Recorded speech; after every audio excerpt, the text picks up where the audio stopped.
Hi, everyone. Welcome to A Message of Hope. I'm Pastor Mark.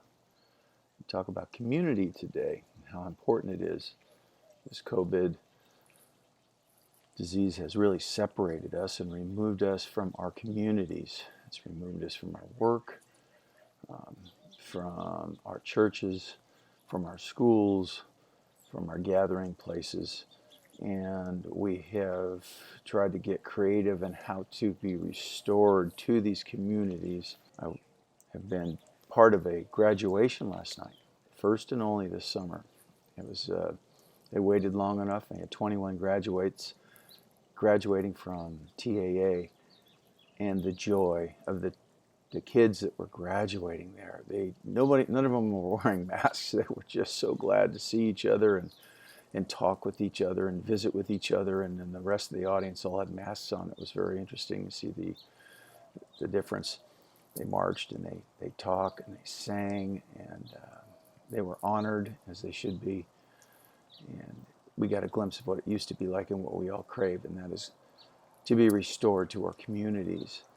Jesus' job when he got here was to restore the communities that were marginalized. The people that were excluded were now included.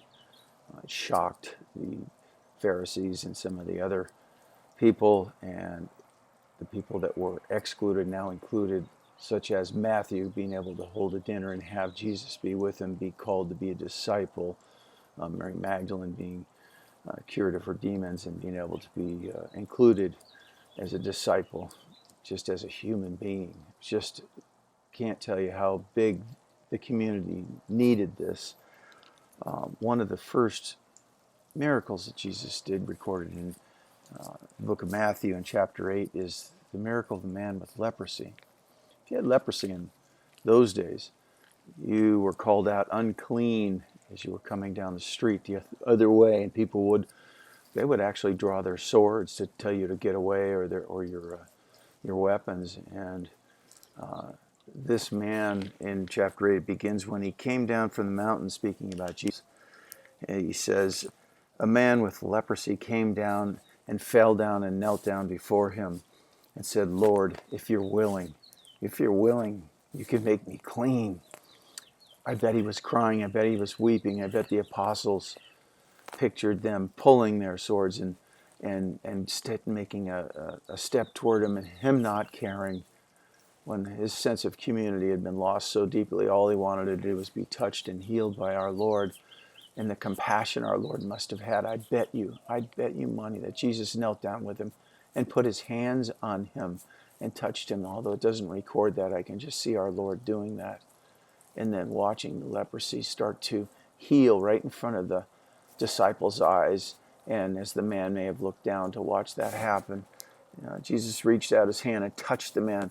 You did not touch a leper in those days. And to be touched after not being touched your whole life, community restored, being accepted again just by himself and by God. He just felt that God didn't love him anymore. Most of this community thinks that right now, folks. Gotta reach out somehow, some way. Be it Zoom, be it letters, be creative. Do something nice for somebody right now, because we've got to be restored. Jesus told them, hey, I don't want you to go out and tell anybody, but go before the priest and let the priest say that you were clean so you can go back out. Don't tell anybody what happened.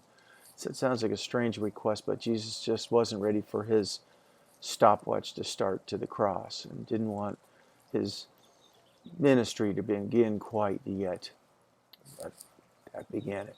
How could you not tell people that you've been cured or your community's been restored? God bless you today. Do something kind for someone today. Call somebody and pray that our community will come together as one and unite. Talk to you soon. Pastor Mark.